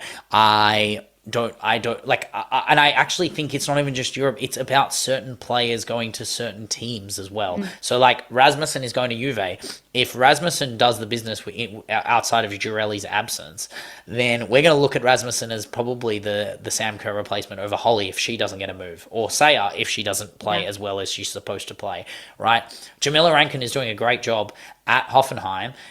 She's being not phased out of the team, but she's a sporadic player who goes in and out of the squad, started a lot of the start of this season. She's not doing it at a big enough club for her to be considered for that left side of the team, and they played Torpy over her, who did minutes in the WSL, wasn't terrible in the WSL, but I think Torpy after that tournament has announced herself as the starting left back and will be the starting left back so long as Catley plays central. And I think you just have to be a particular kind of player to excite the board at the Matildas to be like, you're going to make this side because you deserve it. And I find it kind of cruel. It's kind of a cruel game of luck. It doesn't really incentivize our domestic league at all. Basically your goal is to not play for Australia, not play in Australia, to play for Australia, which is the sentence. That's the sentence that kills Football Australia. It's the sentence that kills all the academy shouts that we talk about with what would KANG do and how would we would develop develop our youth academy system. Like, if I had omnipotency in Woso the way she does, like, that's what I would do. I wouldn't fund the dub. I would fund the academies. Yeah. I would have us filled with young ballers who, like, even if we funded the dub, we're still not looking in the right directions. We're still looking abroad to be like, oh, well, the level of competition isn't good enough. Or we have a bunch of youngsters that we throw elsewhere. So are we a development league? Are we a top 10 league? Because the reality is we're not. We probably, on the balance of figures and the balance of probabilities and the balance of money, we probably are a top 7, top 8 league in the world. We probably, like, pound for pound, do I think our Australian teams give the Swedish teams a go? Maybe. I think in some ways, I don't think Melbourne City would be that out of place against a Rosengard or a Häcken. I think they're very good teams, of course. But I think the middle of the ground, Troms FC in Norway would be good. They wouldn't necessarily win the dub, but it would be a close game between them and Brisbane, right? I don't think we're that far away from the mid-tier grounds of Europe, but we act like players need to go over there to announce themselves. Unfortunately, our league and Australian football has been just too nice. Generations of nicety has stifled this team, stifled this league, stifled this national team. We're accepting players back when they don't succeed overseas so quickly and so easily and with such earnest. Like, yes, come back, help us, etc. When really we should be going, actually, is it our fault that you didn't succeed overseas because we didn't build you up? We didn't give you the right tools, because you may blame the academies. I will always and fundamentally believe that the curriculum is the problem. We do not play modern football. We play drab, old football that is like a B-side knockoff of American football, which is completely dead. So a curriculum change. Also, if you talk to, like, ex-coaches and stuff, like, specifically, like, obviously you can't make these claims when you're in the positions, but if you hear the talks of Ange Postecoglou, who I respect a lot in sport, men's and women's codes, another coach that isn't respected by a lot of the current Matildas right now, but Starzic has talked about these kind of things, that we don't play enough games as children in Australia. We don't actually play enough, and because of our multidisciplinary nature, where we all do, especially the women's game, where everyone plays AFLW and basketball and rugby and football, and you have to pick a sport. And cricket, because we still play Commonwealth sports, right? Like, it's insane. Like, we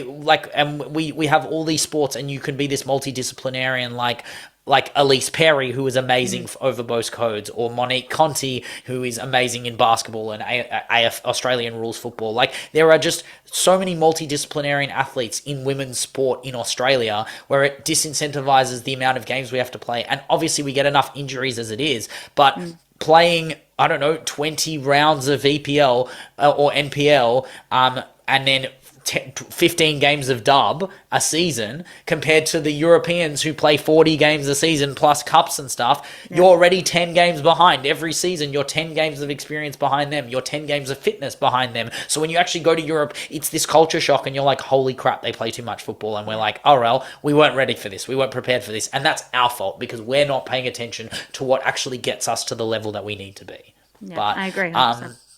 But yes, we will move around the grounds. Do we need to talk about your team? Oh, wait, did you play? No, you didn't, because the dub schedule is my favorite thing in the world. We have no idea what goes on every week. It just is what it is. But we'll run around the grounds. Canberra United, McKellar Park, 3-2 Adelaide United. Crazy result, by the way. This is why the dub is the dub. Adelaide, the form side in the league, getting cooked by Canberra, who are the most inconsistent side in the league by a mile. They are win or loss and nothing in between. And shout out to Emma Hawkins, another US baller who will never get a game for the US. It's amazing.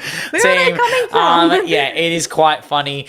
Chelsea Dorber with 2 assists for Adelaide United's 2 goals, but I think that the shout's got to be on Emma Hawkins, who was pretty fantastic in this game. The Knicks obviously beat Sydney. That's what was going to happen, despite Sydney scoring relatively early and the game being relatively even. I think the score is quite flattering to the Knicks. But my favourite player in the Knicks, my favourite player in the dub outside of Melbourne City, in my opinion, it used to be Polly. Yeah, well, Polly's playing for a rival club, girl. Come on.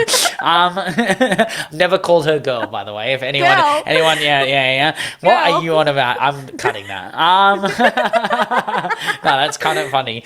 That's kind of slay, to be honest. I'm like, what are you on about? No, I kind of like it. But my girl, P of Lock, what a goat, what a legend. She is elite. I think she's gonna be in the dub team of the season. I think she's so good. I think 17 years old.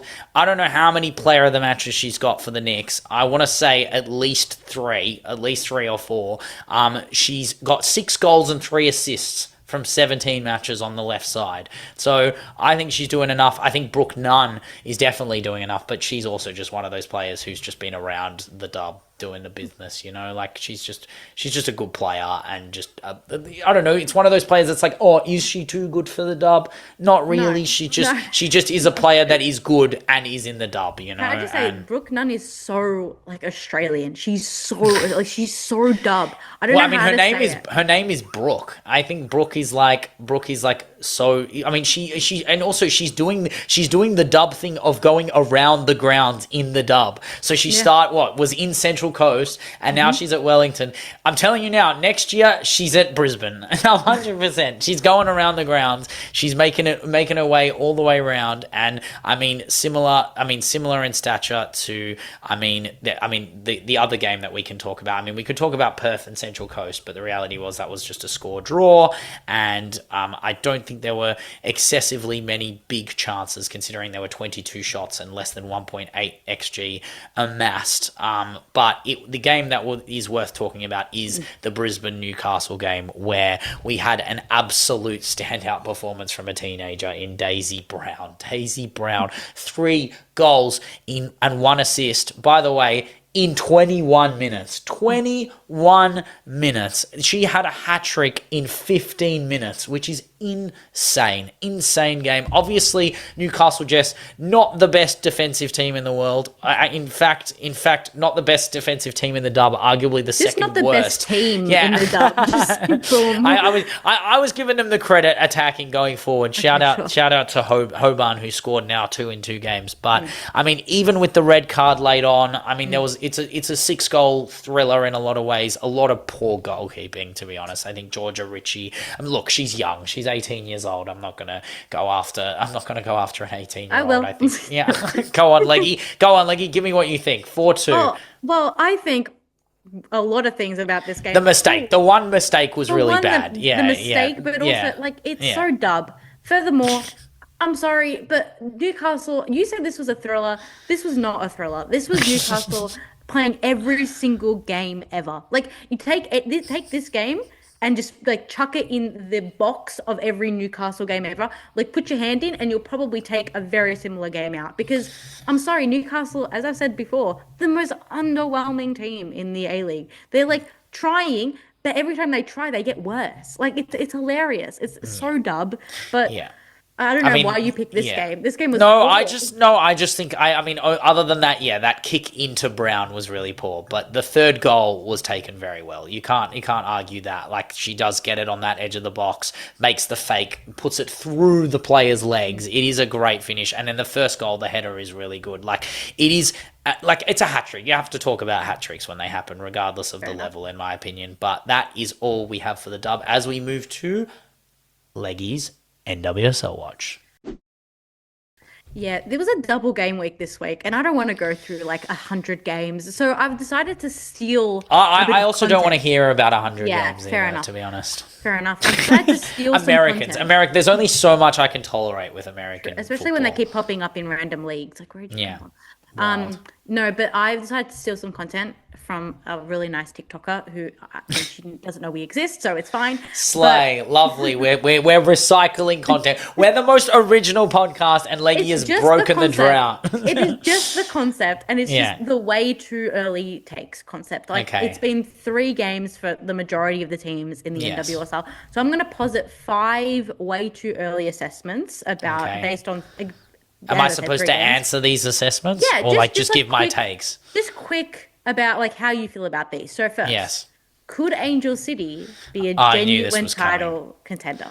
Okay, firstly, the answer to this question is they should already be title contenders as the richest club in the world. Yeah, they have no excuse but to be the richest club in the world. The question posits itself: is Giselle Thompson the real deal? That's the other question. And to be fair, the signing of Johns here is looking relatively the goods right now. No. Obviously, they have one of the best youngsters in the world in Kennedy Fuller. I think Kennedy Fuller is definitely on the Emma Hayes watch. You'll see Emma Hayes in her beanie watching Angel City games going, ooh, which American do I pick today? But look, it's a team that always had the potential to be this, right? Giselle Thompson, Riley Tiernan, Borges in the midfield with Fuller, Johns here. This is a good team with relatively good depth. They've only conceded one goal so far, and it was Bay FC after that. I mean, it was never going to be it was never going to be a problem when they were already 3-0 up.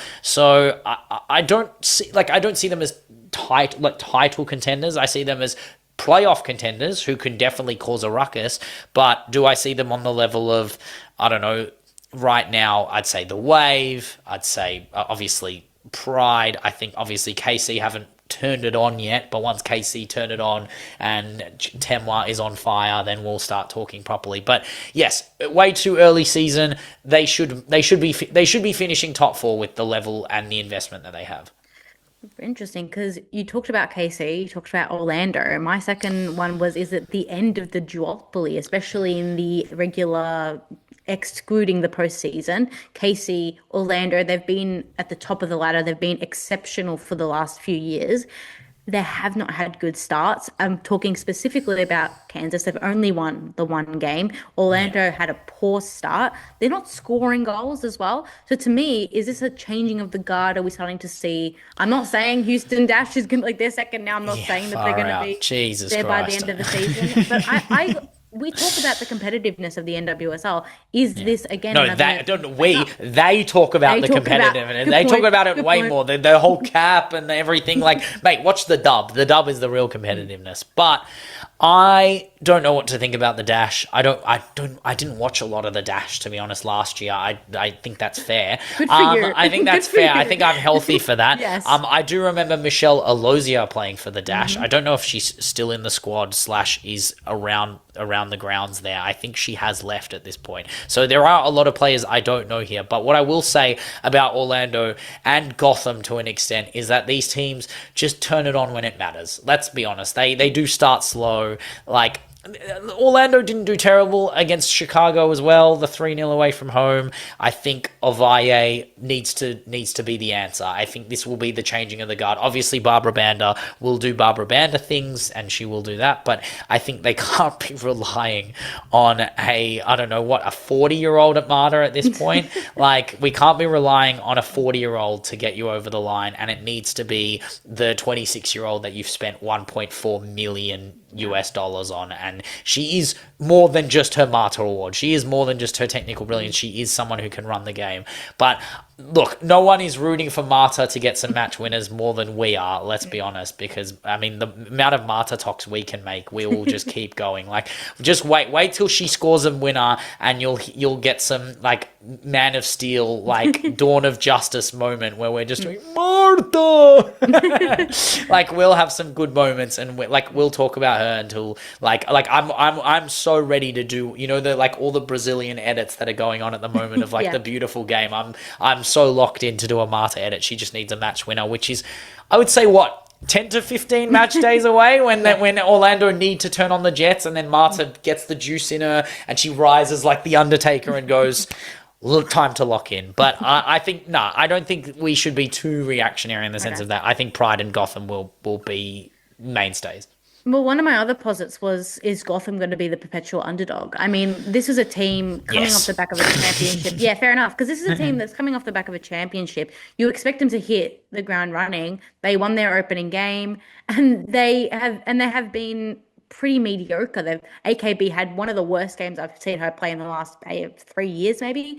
And they're bringing back players. I mean, they're bringing back stalwarts of the Gotham heritage, but they're not necessarily hitting the ground running for a team that should be. So I think, personally, for me, I think that they're going to be the perpetual underdog. They'll be riding off this wave of this wave of being eighth and still winning the championship. Yeah, I mean, similar to the way I mean, obviously, I wouldn't call her she isn't the martyr of this team, but she is the Cincinnati martyr in a way. But Rose Lavelle does need to be playing games and impacting games and not just off the bench. I think I know she's always had fitness issues. She's always not been able to play back-to-back games like that. But to lose to Denver Summit in the way that they did. Also, Melissa Kersler starting up front for Denver Summit is an institutional failure on the behalf of the Frauenbunds, because she was a big mainstay for Hoffenheim and a big reason why Hoffenheim started the season so well and have been pretty good this season as well. But I mean, she's now 3 goals in 3 games for Denver Summit. So she's a good player. She might end up playing for Germany's national side, especially if she just keeps doing what she's doing. But I just think that's a bad look on the Bunds. I think the Bunds should be looking at their German international strikers who are good enough. Kersler, 26 years old, prime of her career, goes to the NWSL to make a name for herself. Is just a bit poor. But it is it's Kersler and Banda at the top of the top goal scorers currently, and I think.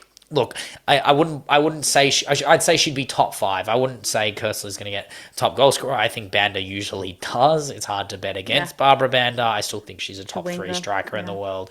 Temwa will lock in at some point, but it is it's exciting to see. Are there any more questions you have? Yeah, I got 2 more. So, given the fact that they've been absolutely horrendous at the start of the season, will the Boston Legacy be the worst expansion team based on their ladder, not necessarily their football, that we've seen in the NWSL?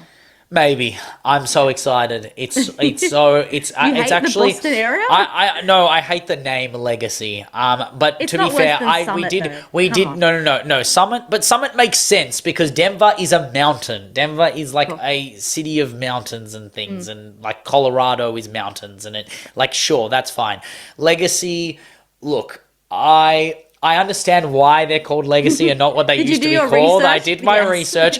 That being said, that old name goes kind of hard, to be fair. I'm kind of boss-pilled. I'm Jordan boss-pilled, you know?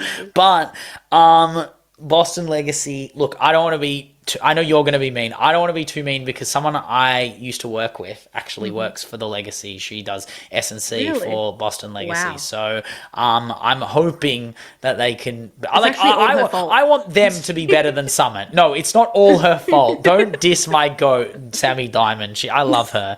I love Sammy D. She's a legend. She's the reason I'm still in this industry. She's the reason I love sports psychology. She's the reason I love looking at football players and seeing more than just like goals and assists and like learning more about the game, and she's someone I'm very passionate about working with again in the future. And if she wants to come on the pod, please do, Sammy. I fucking love you. But yeah, look, I would love to. I think the first 90 of the WSL this season, unless Orlando versus Gotham happens before it, I think the expansion derby between Denver and Boston will go hard, but also Boston v Utah would also go hard. And that game is, I think, next week. Yeah. So I'm very excited for Sunday, the 29th of March at 3 in the morning when I'm going to watch the bottom of the barrel WSL. When we have the WSL watch, I will have watched the 90 of Utah v Boston, and I will tell you what I think of Boston. Awesome. Good to know.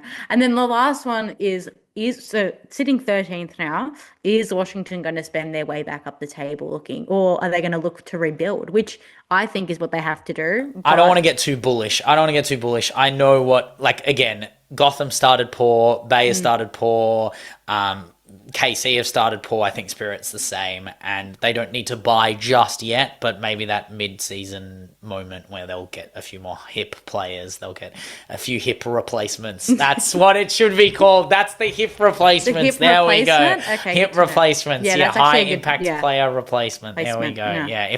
If anyone didn't understand that out there, not that they need to replace like any of their riches, but I mean, yes, they've had a rough start, but it's nothing that they can't shake off. Drawing to Utah isn't a great look, to be fair. But look, if Trinity can play a full 90 for Washington, then never gonna happen. I mean, you're feeding the US women's national team. No, she did play 90 against Utah. I mean, clearly they I mean, deemed clearly they deemed clearly they deemed Utah not a danger to her back, but ultimately I think if they're going to do it, it's going to be her, right? Their season rides on her and Sofia Cantore, right?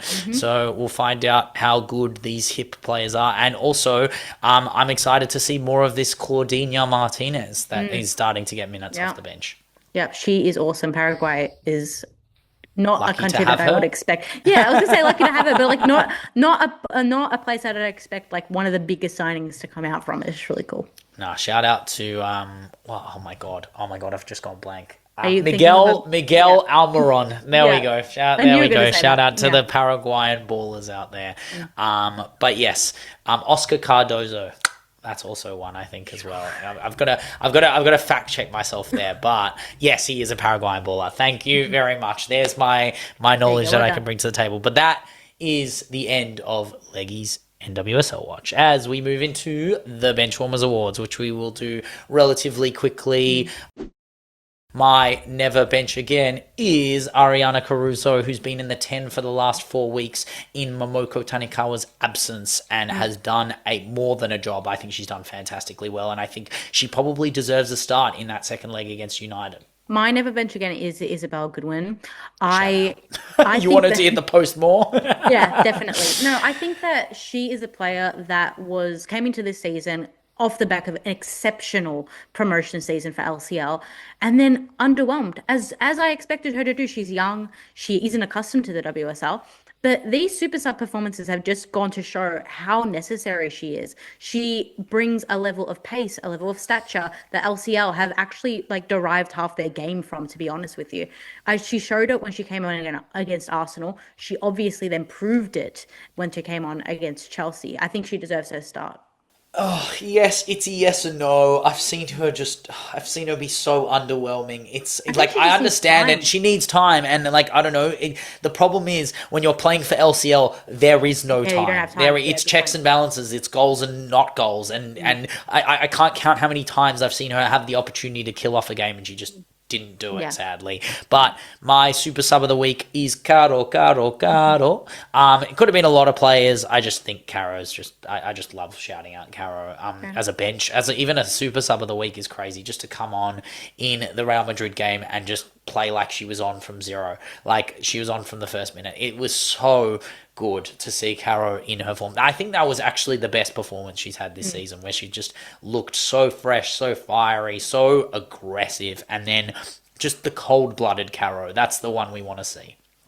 My super sub is the most pretentious out of a round of super subs. There were some fantastic super subs this week, but I'm going to go Hannah Baker, the Yank for Naples. She basically tied up the league for Rona for her own boot, despite the obvious. Oh yes, the second goal from Fleur. Yeah, I think Fleur stayed on, but she was on from the start. But is it Hannah Baker or Hannah Barker? Hannah Barker. I heard Hannah Baker. I think you said Hannah Baker, which is so funny because Hannah Baker is the fictional character. Yeah, I knew you were going to say that. 13 Reasons Why. I'm not that young to know I think that was a Freudian slip, which is quite hilarious. But my come on the pod is Home Guard from Real Madrid. It just, I'm sorry, I know it's the same game, but like, my God, Jesus Christ! Like, once you get cooked the first time, you just like have to set up shop. Just don't get cooked again, and then don't give away a penalty.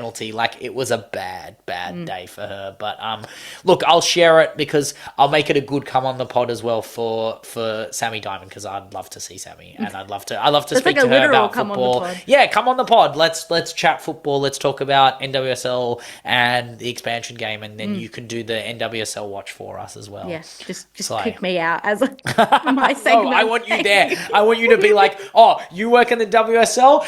NWSL, do you know what's going on in this game?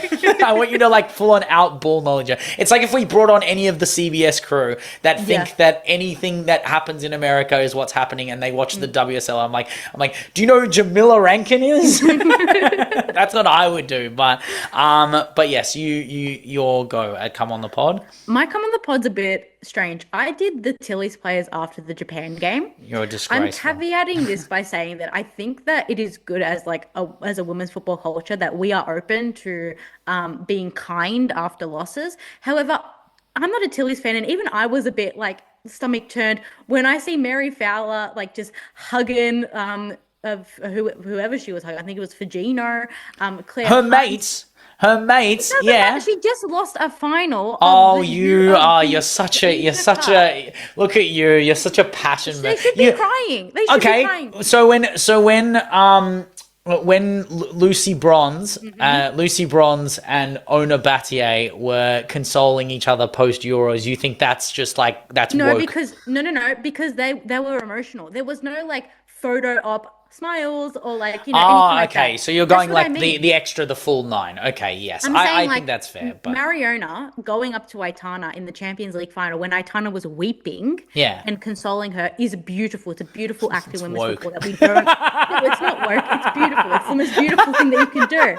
But yeah, because that's like watching your two like parents like hug it out on the pitch despite like being in different places at different times. In me, I'm just like, nah, I left and I'm No. better than you. and then I think it's worse. No, I'm when- joking. I'm joking. Yeah, to I be know, fair. but I think it's beautiful. I think it is beautiful. I wouldn't read. I wouldn't read into Mary too much. I do. I also think there were the antithesis where players were being too harsh on themselves as well. Like Well, I think and that's that was what the I'm hard talking part. about. Yeah. Like there were players weeping, like Catley weeping, Alana Gorry. Kearney weeping, Gorry, Sam Kerr. They were all weeping, and then like you just look over behind their shoulder, and it's Claire Hunt having a photo op with Koja. Like it's just strange. It was to it's to be smiling, fair, like- to be fair, they are probably told to do those things. But I also will say, Claire Hunt and Mary Fowler probably have another Asia Cup in them, and the others probably but not don't. not on home soil. It's Not on just home soil, yeah. But again, I wouldn't plug that as the only reason Fair that enough. that should make them. It should make them feel like that. But also, those photo ops are like not their choice. I think they just have to do them. Like Tottenham have their mitts all over the Asia Cup, the same way City did. The same way. Congratulations to this player and this player for making the final. I don't care. They are rivals. They are enemies. I'm with you in that. Like national pride a little bit. But yeah, that was our that's our take. Heated. That's our take Heated. into the Benchwarmers Awards. That wraps them up as we move into what would Kang do 29, which I have made a little bit of a Kang improvisation. I was thinking to myself, how do I make this week a little bit more fun? How do I make this week a little bit more For you. improvisational? No, for both of us. This is for both of us. So I'm actually going to share my screen, to be honest. Yeah, we got some interactive moments here. We are going to play a bit of what I like to call Kangman, right? We're going to play some Kangman. So, Leggy, you've got 10 guesses. You're going to give me some letters. Obviously, I've given you a lot of guesses. I've give you a lot of guesses, and you can take your guess after a while. But I've given you a sentence that I think kind of sums up how I'm feeling about something in the world of Kang right now. So you can just give me a letter straight away. A. I can't believe you didn't go K. How did you not go Kang? This is ridiculous, Leggy. Okay, I'm A, doing fine. vowels. You're going the cheap route. All right, Yeah, guess. Bang, you've got A's. Approximately 10 hours later. Is that Catherine? No, that's No, not not Catherine. It says K-A-N. What's the Something- next letter? Come on. What's her next letter? Just pick the next letter. You're going to get it. G. There we go. Here we go. All right, now we're getting somewhere. Several weeks later. Is the first one a word or did you just make that up? I've made up this word. That's one word that I've... But it's not hard to work it out. There's only one letter left. Think about the things that are most important to Kang. Clubs. Oh, C. yeah. Which club? C. C. C is incorrect. But it's blank Leon. O-N. 1 million, zillion, jillion, dillion, cotillion times later. Just N? go with N. There we go. We already did N. Donkey. Come on. Think about it. Think about the blank O-N. We were talking about clubs before. Okay, Leon. So L. L. There we go. There we go. Oh my God. R. Kangline Weir is a waste at Kang's Why? Leon. There we go. We got it in the end. Well done. The answer to this was Kangaline Weir is a waste at KANG's Lyon, which I think leads us into a very good discussion about Kangaline Weir being linked to Lyon as a whole, basically the Lindsay Heaps replacement in a lot of ways. What do you think about that? I think that it's an interesting move to boost a midfield that is going to miss Lindsay Heaps. I think that she is simultaneously overrated and underrated. Like, I think that she has has carved herself out a really good European career in ways that a lot of other Yanks didn't do. And to be honest, I think she was one of the first, if not the first Yank to really stay and embed herself within Champions League football. Caroline Weir is a level above. She's inarguably a top 5 midfielder in the world. She offers so much for Real Madrid that there is going to be a Weir-shaped hole that is impossible to fill for Real Madrid. For Lyon, though, they are picking up an asset. It's what they do with that asset. We talked about Yuli Brand. How are they going to embed her in the team? What is her role? I mean, how many times have we made our case for Kangaline Weir to join our respective clubs based on the form she was in at the start of this season? I think there was a moment where we were saying she was a top 5 player in the world, and rightfully so based on the form she was in. But I just think she's another Yula Brand case in a lot of ways. Yeah. I think she will get wasted. She will not play over De Mornay. She will not play over Chewinga. She will not play. I just don't think she'll play, and I don't think she's not an 8. She doesn't have the defensive prowess of Lindsay Heaps. I think Lindsay Heaps is a little bit of a unicorn when it comes to this Lyon side, and when it comes to the US women's national team, you like, it is a little bit of a pet moment. We cannot replace her. Like, she is just one of those players who can just do everything. One of the best box to boxes in the world. It's different to Alexia and Aitana and Patry, where they are as a system, they're as a unit. They shift up and they shift back. Whereas Lindsay Heaps can just do it all on her own. You could argue that 11 Lindsay Heaps could be an amazing 11 that could pretty much win everything, right? That's what her versatility is similar. Like, the way Americans go on about her and the way American former players talk about her is like the way former English players talk about Steven Gerrard, and like, it makes sense because of the ability she has going forward, the ability she has going back. She's just a killer, and I think Kangaline Weir is a killer. I don't want her to be Kangaline Weir either, by the way. I don't want sweet Kangaline. I want my Caro. I want her to go back to the UK. I want her back in England, and I know there's not much for her to achieve in England. I think she should try and get a WSL, another one, or actually no. Did she end up? No, she ended up with 2 cups, but not a WSL title with Arsenal or with City. So there is something to get back. But that is all we have for What Would Kang Do, and that's all we have for the podcast this week. We are on YouTube with full audio and visual podcasts. We are on Spotify with audio podcasts. We are on TikTok doing short form contents with edits on edits on edits. We provide content for you all the time, every month, every day, every second. Wait, every week? Every week? Every week. Thank you very much for listening, and have a great week.